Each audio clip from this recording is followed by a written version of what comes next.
Bismillahirrahmanirrahim. Assalomu alaykum musulmon birodarlar.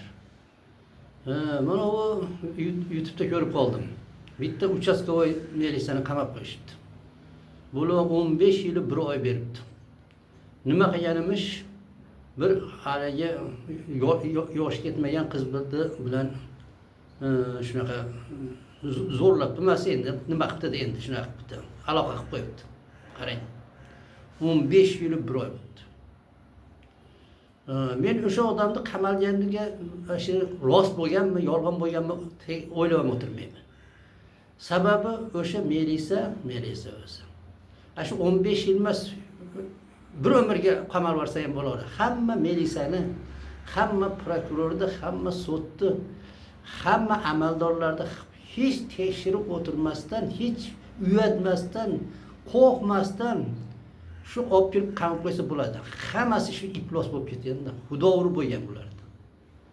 Endi ularda eng mana bu nimasi asosiy aybi nima desang, asosiy aybi Alloh nozil qilgan din bilan hukm qilinglar deb Alloh Qur'onni jo'natsa, boshimizda najas tuzumlar yo'q degan. Mana shu degan biz bu Allohning dinini tan olmaymiz degan. Ona alayhilarni karim aytgan. Biz 1400 yil avval chiqqan narsaga bo'ysunmaymiz. Biz o'zimizning konstitutsiyamiz bor degan. Bu degan bilan o'zini yaratgan Allohga isyon qilgan. O'ziga inson qilib yaratdi. İnsonlarni işte musulmon qilib yaratdi. O'zini mana shu nima qilsin deb jannatga tushsin, shuning uchun adashib qolmasin deb payg'ambarlarni jo'natib ketma-ket jo'natgan Allohga shukr qilishni o'rniga Allohga osiy qilgan bu tuzum shu. Endi u tuzumni himoya qilgan odamni hech ham odam ham deb bo'lmaydi, to'ng'iz ham deb bo'lmaydi, to'ng'izdan ming barobar iflos narsalar bo'ladi. Uni kimlar nima qiladi desa, himoya qiladi. Melisalar ham ishladi, işte Melisa bor, prokuror deysanmi?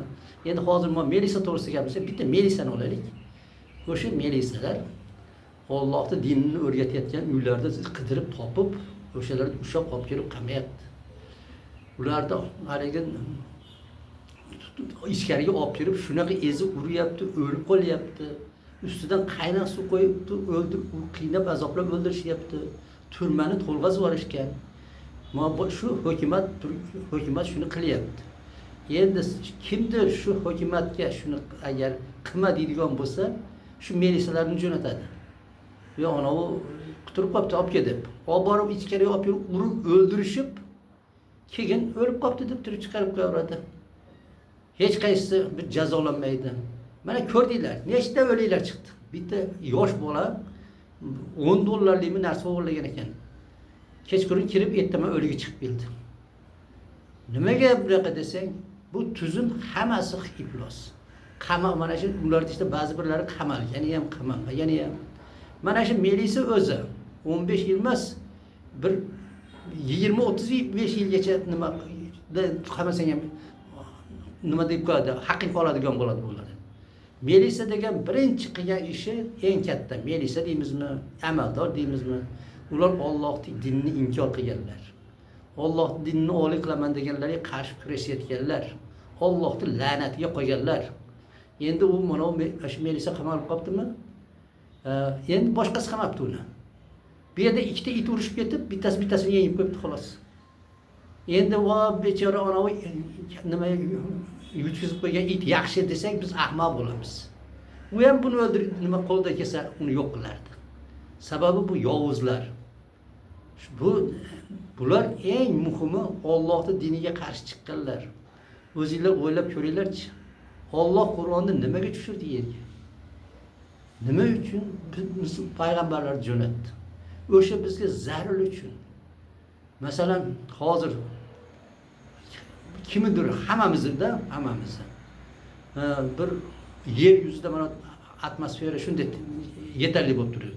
Yer yuzida 1 minutga asha nimani kislorodni yo'q qilib qo'yadigan bo'lsa, hamma o'ladi. Alloh o'ziga ashuni bizga jo'natganki, shu o'lmaslik uchun bizga kislorodga jo'natgan. Endi biz yo'lda adashmasdan yurishimiz Qur'on jo'natgan. O'sha Qur'onni inkor qilish mana u nimadan kislorodni yo'q qilishdan farqi nima desa, kislorod yo'qolsa 1 minutda o'lasan, qutulasan. Qur'onni ishlatmaydigan bo'lsang, bir umr o'zing ash najas bo'lib yurib do'zaxga borasan. Kamiga farzandlaringni do'zaxga olib ketasan. Endi o'sha tuzum ali mana boshimizda turgan tuzum. O'sha Qur'onga qarshi kurashayotganga xizmat qilayotgan milisani qamab qo'ysa, nimasiga hayron qolib, nima unga rahm qilishimiz kerak. O'sha milisani agar rostdan ham tekshirib ko'radigan bo'lsang, u qandaydir kapitanmi shunaqa ekan. Olti serjantni ol, radovoyni ol, gaydi. Ko'rib turibsizlar. O'shalarda hammasi bir umrga yetadigan nimasi yetadi, 1 yil ishlagani. Agar pora olganiga, bir marta pora olganiga bir yildan beradigan bo'lsa, 1 yil ishlaganda unga 1000 yil berish kerak bo'ladi. Shunaqa najas bu nima? Bu tuzum. Endi hozirgi mahalda shuni qanaqa qilib o'nglash kerak desa, bu faqat bitta yo'l bor. Bitta yo'l. Shu Alloh diniga qaytishimiz kerak. Bunga nimaga qayta olmayapmiz desak, mana men sizlarga yaxshilab tushuntirib beraman hozir buni. Hozircha mana shu hozir Melisani nima qilib turib ko'rdilar-da, shu Melisani qilgan ishini. O'shanda 12 yasharli qizni zo'rlash kerak emas, o'zi buzilib ketgan iflos o'zi ashna qilib yurar ekan. O'sha nechta odamni shu pulni olgan ekan enasi, shu qizini orqali.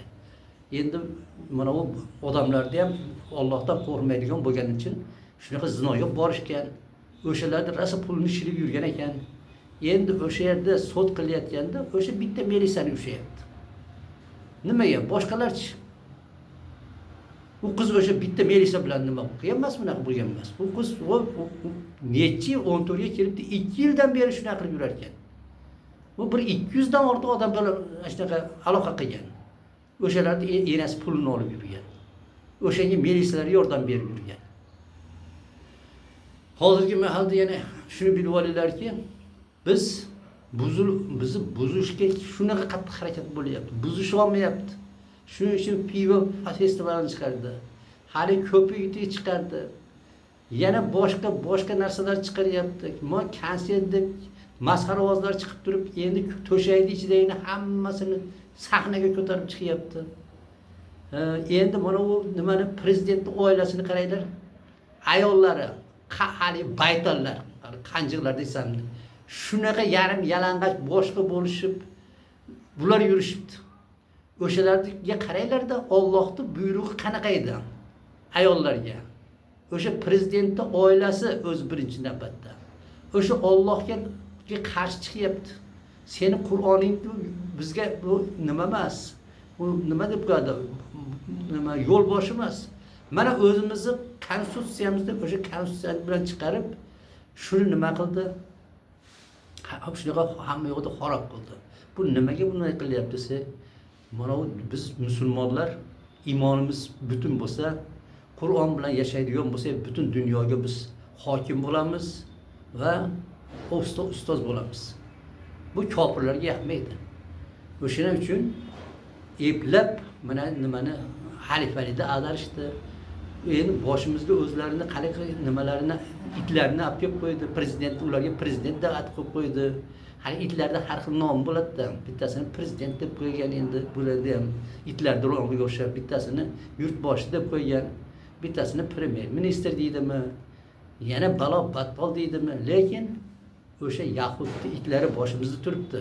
Shuning uchun mana shu buzish uchun shunga harakat qilyapti. O'sha ayniqsa hozirgi mahalda qiyomat yaqinlashib qoldi. Qiyomatdan avval albatta Allohning dini yer yuziga hokim bo'ladi. O'shaning uchun bular umri tugayotganini bilib turib, mana shu qattiq harakat qilishyapti. Bizni ham o'z bilan olib ketmoqchi bo'lyapti. Ko'zinglarni ochinglar. Bu dunyoni azobi vaqtincha. Do'zaxdagi u juda davomli. Bu dunyoni azobidan milliard bor. Mana u azobi qattiq. Muddati ham qattiq. Ko'zinglarni ochinglar. Mana shu deb shu boshimizda turgan shu kofirlarga erchib, o'shalar ketadigan do'zaxga birga ketib qolishdan o'zinglarni va aqlinglarni saqlanglar. O'zinglarni va aqlinglarni yonlig'i tosh va insonlar bo'lgan do'zaxdan saqlanglar deyapti. Vaqt borda saqlanib qolinglar. Ertaga kechib qoladi. Assalomu alaykum va rahmatullohi va barakatuh.